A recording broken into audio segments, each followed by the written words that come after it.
everyone, Dom here. If you've ever wanted natural keyboard parts in your productions but you're not a keyboard player, this video is for you. I'm going to show you how to use Cubase to make your music sound like it was played by a real keyboard player. And no, you won't need any pre-made loops or MIDI files for this. Let's dive in.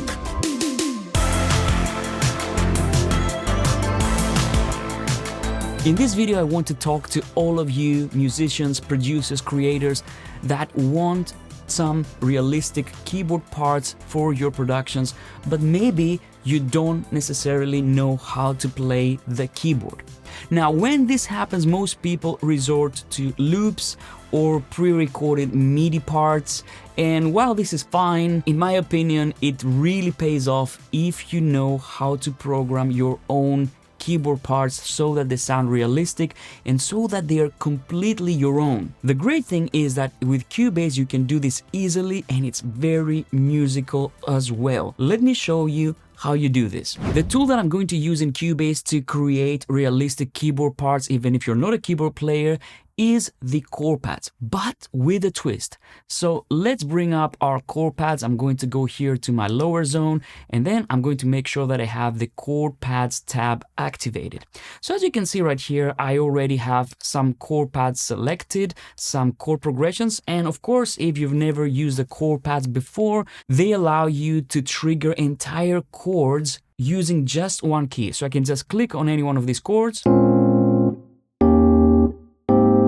or I can just play these chords on my keyboard. And if you're wondering what notes I play, they are the notes that we have right here. C1 all the way to D sharp 2. Now, this already sounds great, and the reason why it sounds great is not just because we are triggering some cool chord progressions here, but it's because I can trigger them dynamically. See, with velocity.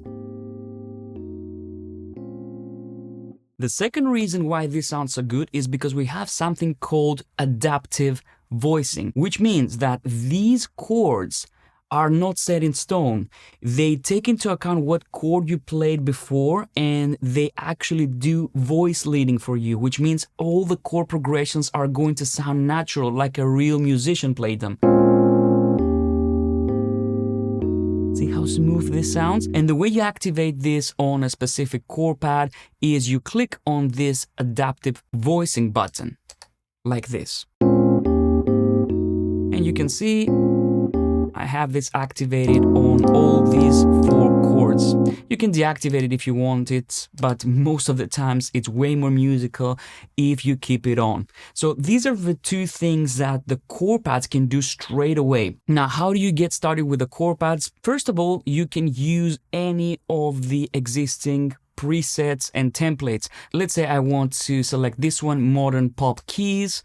I can double click on this and you will see the key changes right here as well. And now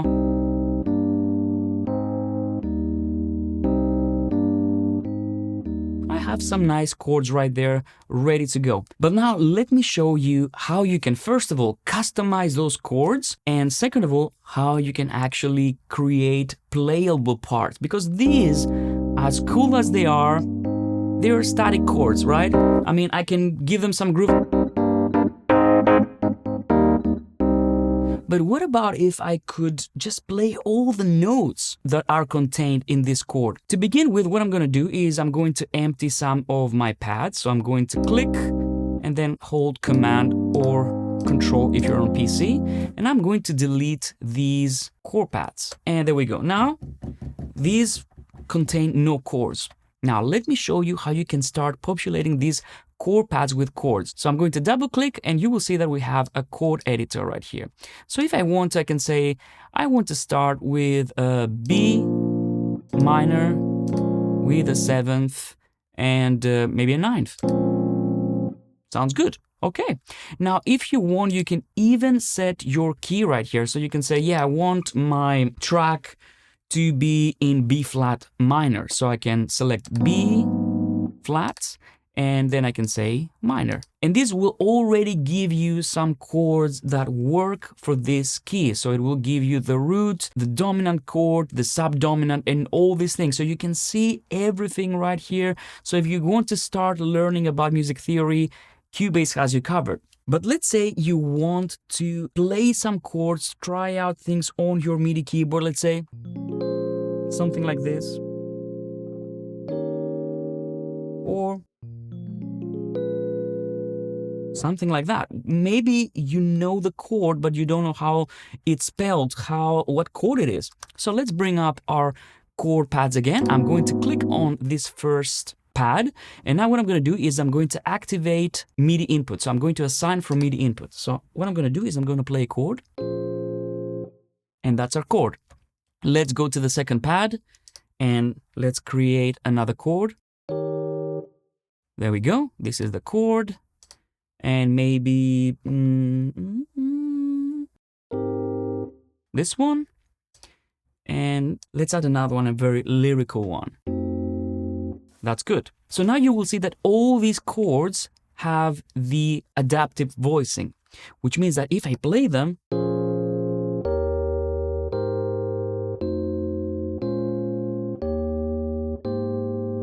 see, it doesn't play the same thing. Okay, now here comes the secret. Here comes the sauce. And the sauce to have playable chords that are not just blocks is to do this. Go here where it says plain chords, and instead of plain chords, select sections. So when you do this, now these keys are not going to do anything, but they are still going to select the chord. But now what you can do is you can articulate the chord using these keys right here. See these yellow keys?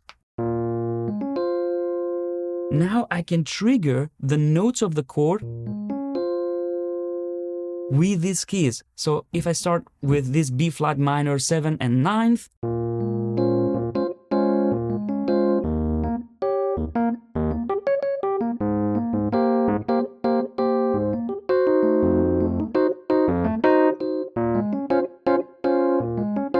and already we've got groove. It's like we have a keyboard player in the studio. The great thing is that now, even if you're not a keyboard player, you can definitely do this.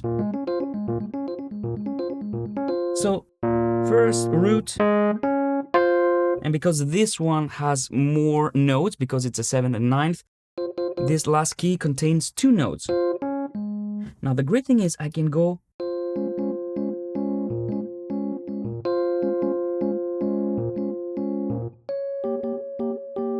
so you can find patterns. So you can go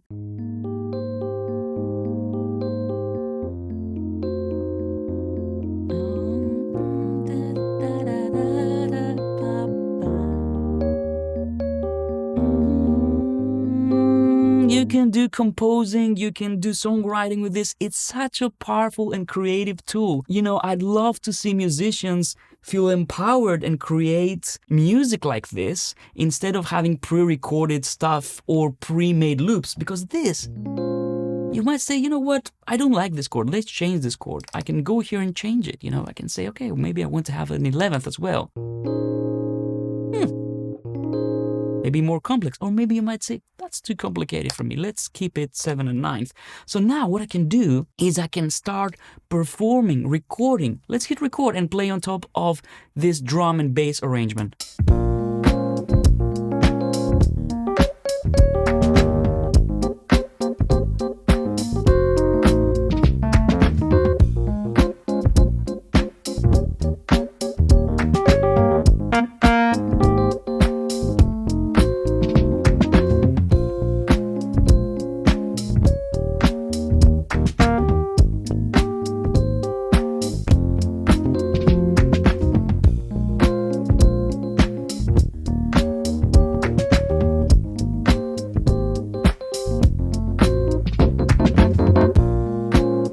And not only we recorded this part, but if I open the MIDI part, you will see that we have the full keyboard part right there in MIDI. I can even open my score editor and see what I've done there. So it's very, very powerful. And then you can, of course, change this and adapt it to whatever you want. So that's already pretty cool, but before I leave you, I want to give you one more power tip if you want to create realistic keyboard parts.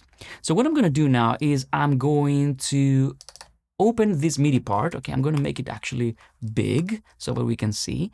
And now what I'm going to do is I'm going to go here to my inspector and go to Scale Assistant.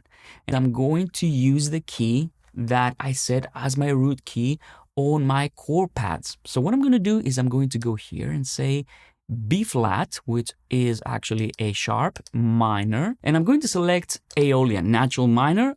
And I'm going to activate snap pitch editing and snap live input. This means that I cannot play any wrong notes now.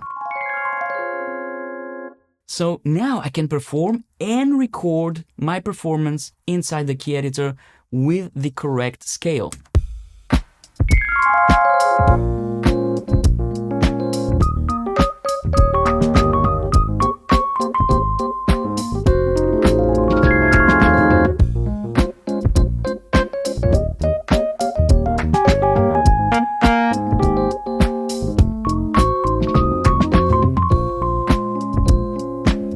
So as you can see, you can create chord progressions, you can create melodies. Cubase has all the tools you need. So even if you're not a keyboard player, you can create really nice, realistic keyboard parts. And there you go. Now you can start creating your own keyboard parts without relying on loops or pre-made MIDI files. Have fun making music, and I'll see you in the next one.